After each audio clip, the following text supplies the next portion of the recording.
Paris, 1924. Eric Liddell crosses the finish line in the 400 meters, grabbing Olympic gold in a race he wasn't expected to win. Liddell also won bronze in the 200 meters. Radio programs broadcasting Olympic coverage for the first time ever declared the surprise victory of the Christian athlete in the Paris Games. Meanwhile, another project continued across town: the construction of the Grand Mosque of Paris. The Grand Mosque was built in the early 1920s to honor an estimated 100,000 Muslims who fought and died for France during World War I.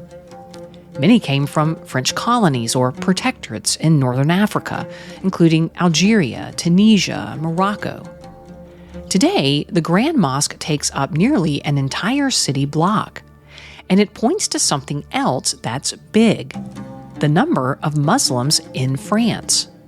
Muslims make up at least 10% of the country's population, and that number is growing.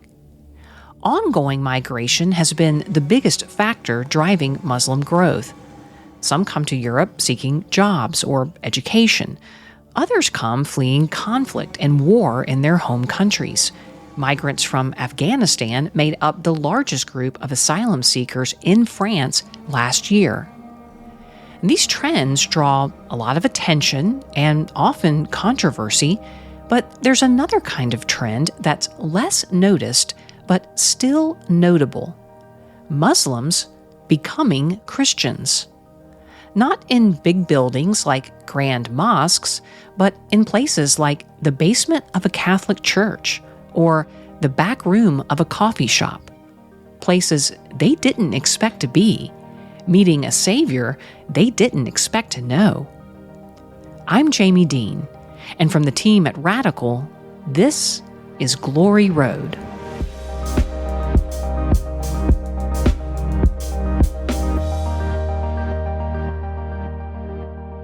On a weekday afternoon, it's quiet in the Parisian neighborhood surrounding the Grand Mosque.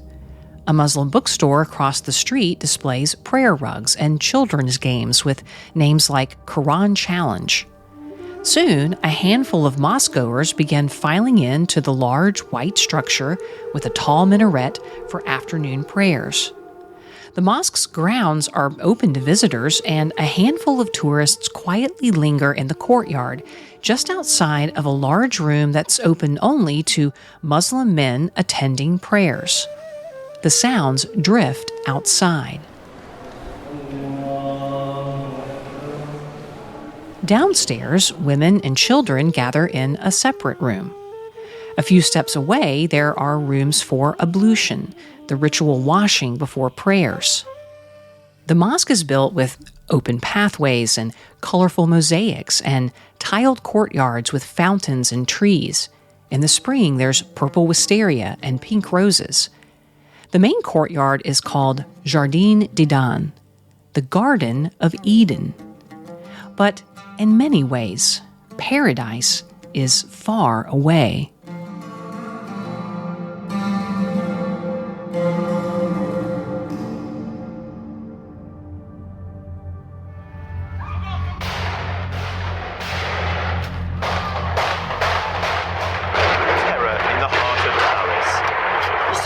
Masked and heavily armed, two men entered the building in the center of the French capital late this morning. Terrorist attacks by Islamic extremists on French soil have rocked the French nation more than once. In 2015, a series of attacks on a single night killed 130 people in Paris. In the wake of violence, subjects like immigration have remained a top issue in French politics. There are also debates over public displays of Islam, like head coverings in some public places. It creates a strain for everyone, including Muslim migrants. But most migrants don't end up in Paris first. They often travel through other countries and end up in cities on the French border. And that's where something really interesting is happening, at least for some of the new arrivals. So, That's where I headed, on an evening train to Strasbourg, France.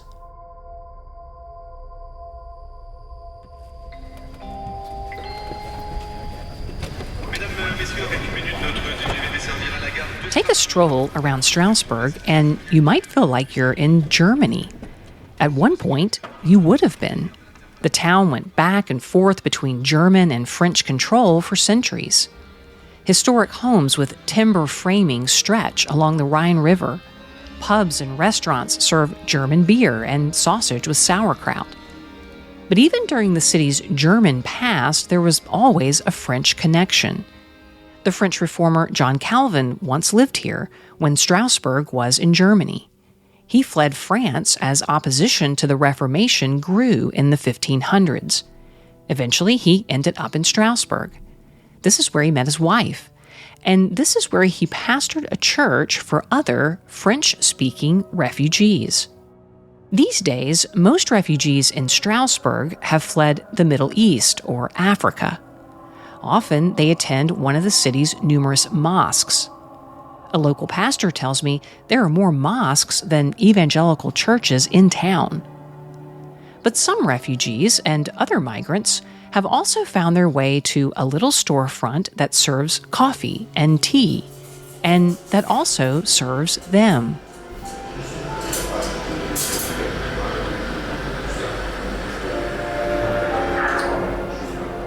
A short walk away from Strasbourg's busy train station, the lights are on early at a cozy coffee shop in a multicultural neighborhood. Behind the counter, a missionary is making the morning brew. So my name is Justin Dodson, and I live in Strasbourg, France. We've been here for 7 years now. Justin Dodson is from a rural town in western Pennsylvania. He grew up going to church, but became a believer in college. One semester, during a missions class, he found himself compelled by the reality of unreached people. He served on short-term mission trips to Iraq and Uganda. He got married, and after a series of steps, he and his wife agreed on a path. They would work to reach Muslims in Africa. They headed to the Ivory Coast. They had spent 2 years in language school learning French. It's the official language of the former French colony. Seasoned missionaries were mentoring them. Justin prepared to work in theological education. Things were clicking. And then their daughter got sick. They went through a medical evacuation. She recovered, but there was permanent damage. She would always need access to ongoing care. The message was clear. They couldn't go back to the Ivory Coast. For some, that detour might have looked like the end of the road, but not for the Dodsons. They started wondering, what about the Muslim diaspora? They started thinking about France. Folks back home were thinking, maybe they should just hang it up and stay in the U.S. Did they consider it? No, I couldn't. Everybody was encouraging us. It was kind of like, hey, you did it, you tried it, it didn't work out, it's okay. You have the right to stay. It's like you've done your due diligence, and we just felt like that was not what we could do. Just because we've been given this capacity to speak French, and in the French-speaking world, it's less than 1% evangelical Christian. How could we not go and help bring the presence of Christ to the Muslim world that's in this part of the world? So yes, there's tons of Muslims in the U.S., totally, but there's also a lot more Christians, whereas percentage-wise here, there's still a lot of work to be done. And so we kind of came here with the optics of our goal is not to reach Muslims, our goal is to help the French people reach Muslims. And so our commitment to the French people getting this vision was greater than our personal commitment to reaching Muslims, because we had seen how quick you can be taken out of an area and how quick and necessary it is to have locals who really capture the vision and live into it. So that's kind of what we're after. It turns out they're doing both. They're equipping French Christians to reach Muslims, and they're reaching out themselves. Each Sunday, about 70 people gather in a room behind the coffee shop for worship. A handful of believers from a local French congregation helped plant the church. Now, about 60% of the gathering is French. 40% are people from other nations, including people from Muslim backgrounds. But that didn't just happen. C'est une bonne chose. Parce qu'hier, il faisait super froid. Et s'habiller en jupe, During the week, the same back room becomes a French class, or actually French classes. This little space holds classes for 167 students from 27 different countries. The classes help migrants with a key transition in a new country, learning the local language. And it also offers a new opportunity, interacting with local Christians. The effort is part of a community development project that's technically a separate entity from the church, so teachers don't evangelize during class, but they do offer to pair students with volunteer language partners. Those partners can help them practice their French and hopefully talk with them about the gospel. Justin has seen the fruit with his own language partner. And so he's from Afghanistan, and his wife comes to our classes as well. And so we started last September, so a year and a half ago, working on just practicing French together for 6 months. We'd been meeting week in and week out, every week for an hour. And he would not want to push into any spiritual discussions. And I was just about at the end of my rope, just with so many engagements. I'm like, I think this is my last meeting. I just don't feel like this conversation's going anywhere. Not really feel like it's productive. And that day, he actually said, hey, I've just been wrestling with the question of hope. And I'm not sure if I have it, and I want it, and I'm looking for it. And so I was like, hey, the story of the Bible is actually a story of hope. We had hope, we lost it, and it was regained. And that's the whole story. And I was like, would you be interested in reading it with me? And he's like, that would be great. And so from that moment, we started reading through the Bible. We did a Discovery Bible study of all of the Old Testament, then went through the book of John. And he just loved the book of John. He's kind of a Sufi background. And so the mystic aspect of Jesus and the imagery that was there in the book of John just hit him in a way that he had never seen before. And so then we began the book of Acts. And he said, Justin, I think we need to be done meeting. And I said, well, why is that? I was kind of hurt because it's been 18 months. And he's like, because I think that you need to start meeting with other people who need to hear this information. And I'm going to start coming to church every Sunday, and I want to come to small group. And so he's been there for the last 3 months, coming to church. And he stood up in church just 4 weeks ago and shared a testimony with the church about his discovery of a new way. And he doesn't know where it's leading yet, but he's so grateful for the chance to get to know this new God and the way of interacting with him. Getting to know God has come through getting to know God's Word, and that came through getting to know God's people. That doesn't mean it's easy. Even when a Muslim becomes interested in the gospel, it can be difficult to integrate into a Christian church. It takes a lot of time and effort. That makes this a long-haul ministry, but Justin says it's worth it. We've seen fruit already, but it's been beautiful to see Muslims come to Christ, but also to see French people come towards Muslims and to create a context where we can model Muslim-Christian dialogue in a way that allows them to not be afraid of Muslims, but also to be able to engage them in helpful ways and equip them to do that. So it's been neat. Justin hopes this congregation will be the first of several church plants, as the ministry aims to expand to parts of the city with no gospel presence. It's not what Justin expected to be doing when his family first headed to the Ivory Coast, but he sees how detours are part of God's plan. So does his friend Mohammed.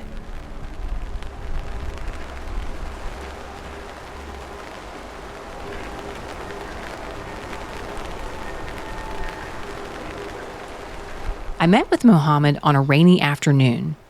He's the pastor of another congregation in town, a group of around 35 people, mostly from Iran, almost all of them converts from Islam. Justin translated as Mohammed shared his story. It begins in Iran, where Mohammed grew up as a Muslim. About a decade ago, his cousin gave him a Bible. He ignored it for 2 years.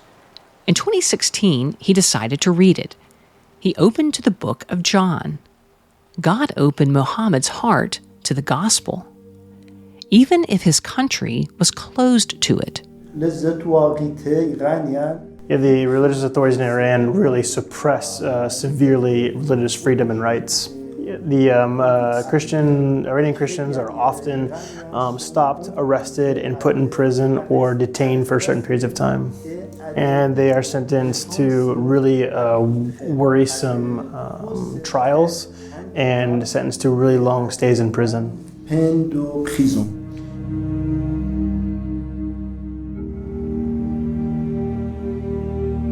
Mohammed says Christians in Iran are often insulted in public and treated harshly by security forces. They sometimes have their property confiscated and their businesses shut down.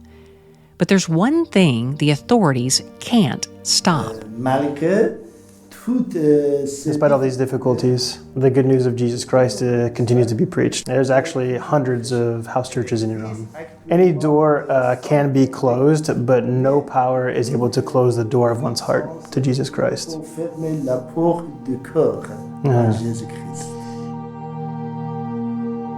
Muhammad eventually fled Iran because of persecution. He ended up in France.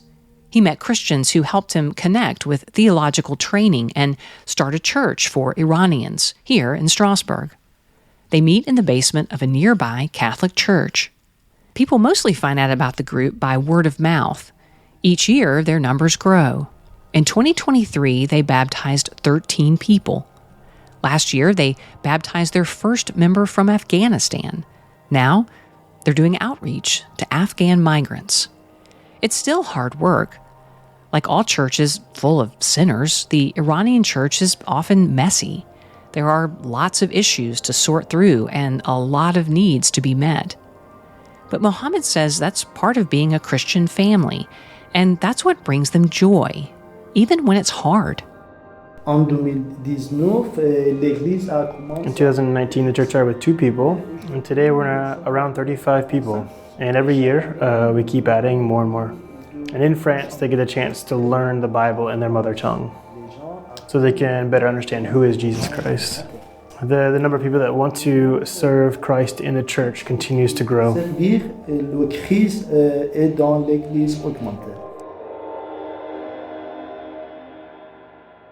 The slow and steady growth here in Strasbourg is just one example in a growing number of reports of Muslims turning to Christ in other parts of the world as well. As Mohammed's learned, no power is able to close the door of the heart when Christ himself knocks. When Eric Liddell returned to Edinburgh after the Olympics, he was still set on walking through one particular door: missionary service in China. He did take a friend's counsel to stay in Edinburgh for one more year to prepare for ministry.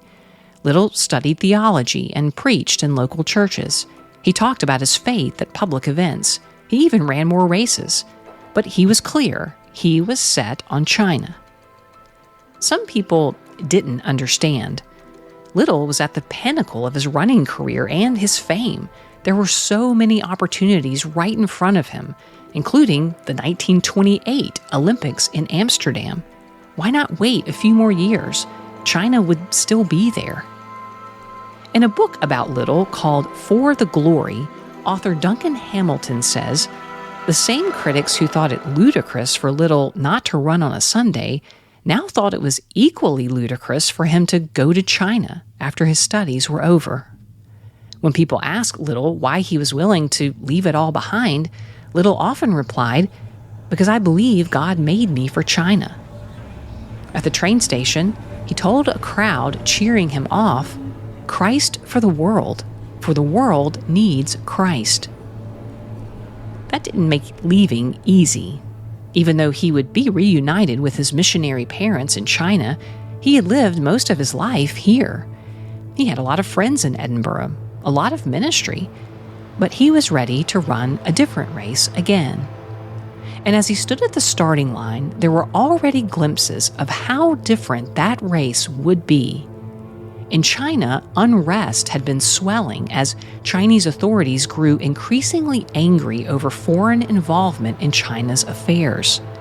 That resentment turned on foreigners, including foreign missionaries. Duncan Hamilton says missionaries had established churches and hospitals and served impoverished communities. But now, to be pro-Christian was to be anti-Chinese. Liddell was willingly walking into all of this. A century later, many things have changed in China. But one thing remains the same. being a believer is a difficult race to run. How difficult? Well, as Liddell heads to China and faces his final lap, we'll learn how Chinese believers today are running their own races too. That's next time on the season finale of Glory Road.